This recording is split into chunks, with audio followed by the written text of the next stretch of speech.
Hey everybody, it is Dr. Sue and we are Veterinary Cancer Society meeting in Portland, Oregon. It's our annual conference and I am here with one of my favorite people in the whole wide world.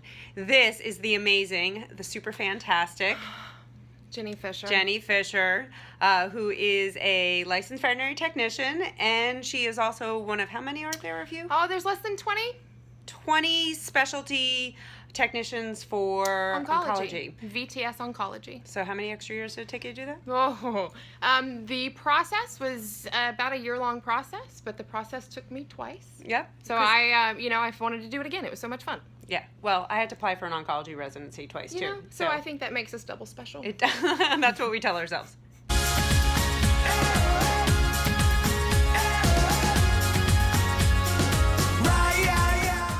So what I'm trying to do this meeting is give you some of the best people that I know that are here, and I want everybody out there to know what we're excited about and what's coming to the world of cancer for dogs and cats. So, Jenny, tell me, what are the things that you are super excited about right now in veterinary oncology? There's so many things changing in the world of veterinary oncology, safety, different changes, but one of the really exciting things is certainly something we had here today at VCS was a cytology lecture for technicians.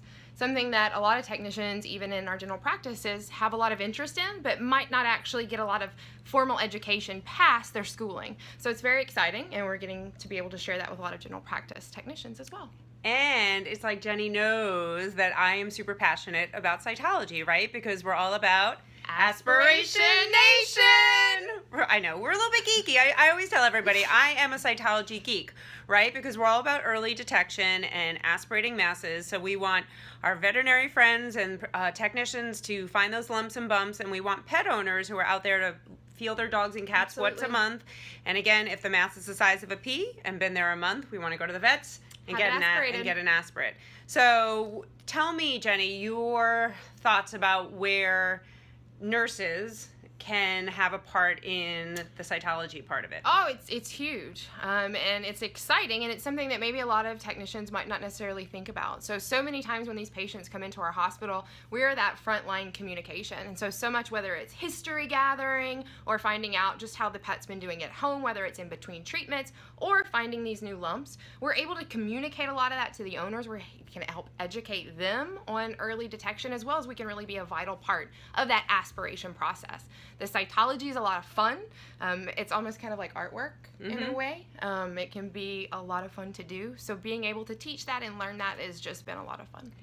Do you know that I've always thought it would be super cool to like frame cytology pictures and have them as artwork in my house? I agree. My husband, who's an internist, did not share my joy of the veterinary cytology the way that I do. Can we overrule Carrie? I'm sorry, Carrie. I'm sorry. If I put it like somewhere that he won't notice. See, guest room. It's all yours. Yeah. Sorry, Carrie. All right, so you're super excited about cytology.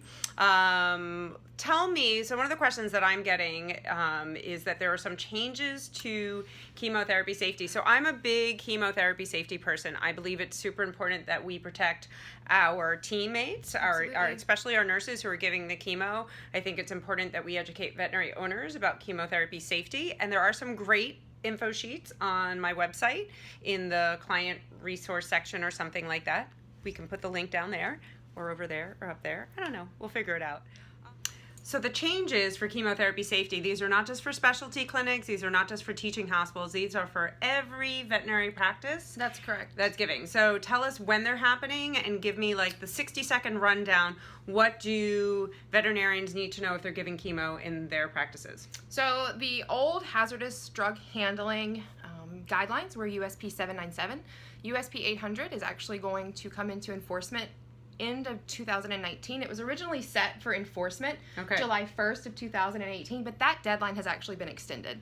So that's some good news, because it gives us a lot more additional time to actually get prepared. So what do we need to do? What's changing? The changes to where 797 wanted 2 methods of containment, whether that was PPE in a hood, so a closed system, is personal protective equipment. So that's going to be your gowns, your mask, your chemotherapy gloves, so not regular latex gloves, possibly eyewear. Yep. And so that would be one layer. Correct. A second layer would be your biosafety cabinet, which now has to be AKA the chemo hood. That guy. And he has to be vented to the outside. So Right. no longer venting internally into a room, but actually externally outside of the building. Okay. And then what are the changes that you have to have 2 layers? So instead of having 2 layers of containment, they actually require that you have all of the levels of containment. So where before we could do a hood and PPE or a hood and a closed system, now we have to have all of that. Okay, so they have to have a chemotherapy hood that's vented to the outside. Correct. They need to be using PPEs.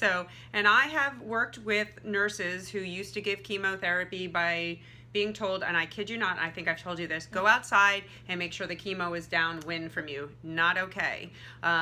So, chemotherapy, we want to respect it. It does good stuff. It kills cancer cells, but it can also be very carcinogenic and dangerous to the people who are handling it. Absolutely. So we need our hood vented to the outside. We need our personal protective equipment and some sort of closed system. Okay, so Jenny's about to drop. She just told me, man, and we had to pause and stop because I was like, what the? So there is a 4th thing that they're going to be requiring everybody to do, which is a negative pressure room. So a typical place in some veterinary hospitals is surgery, right? Surgery is a negative pressure room. Yes. So we are going to figure out how our chemotherapy rooms can maybe branch off of that same system. Okay. And when do we have to have this all done by? December 1st, 2019. December 1st, 2019. And so, Jenny, if you don't mind, if I would like to, where's a good, what do you recommend is a good place for people to get more information from this? Excellent question. USP.org is an excellent reference. Okay. That What's in My Nature Made gummies, that commercial, if you've ever seen Yes. it. Those people, it's a great resource. They have all of the recommendations, as well as they actually have some recommendations on if you are building a structure from scratch and what those negative pressure isolates actually have to be. And this is mandated for veterinary medicine. Correct. Okay, so this is not something from humans that's ideal. These are changes that are coming our way in 2019. Correct. Okay, well, that was overwhelming. Let's change it and do something a little bit more fun.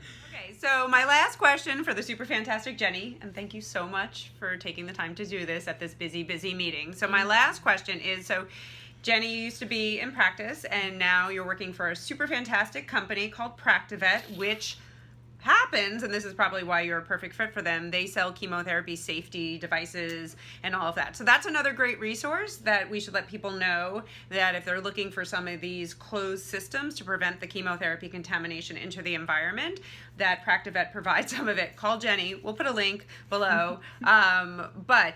So one of the things that I know, because I met Jenny at LSU, in like 2013 or something like that. I came and did a lecture for the vet students there, and I saw you in action, and you're super awesome. So what do you miss most about being in practice?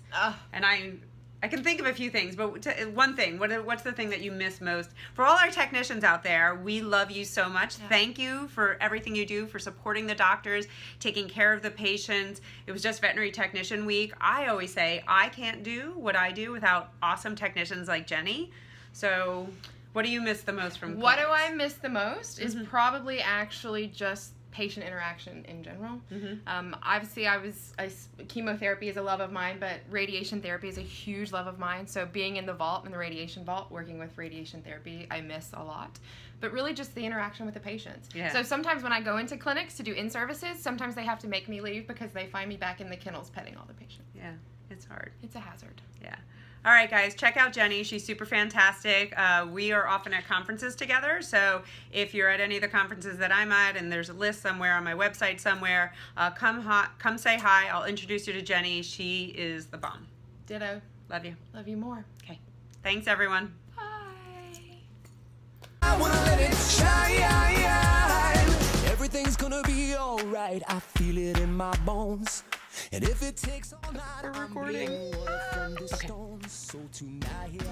Hey everybody, so we are still at the Veterinary Cancer Society in Portland, Oregon, and I am here with one of my favorite people on the planet. I am here with Jenny Fisher or Jenny Fisher? Jenny Fisher. All right. Take 2. All right, so we are talking about the changes that are going to be going on with chemotherapy safety, and as I was saying, One more thing that's been kind of the kicker for a lot of facilities is now they're actually requiring that your chemotherapy is stored and prepared in a negative pressure room. everyday practice is going to be able to do that? No, you might want to. Oh, wait.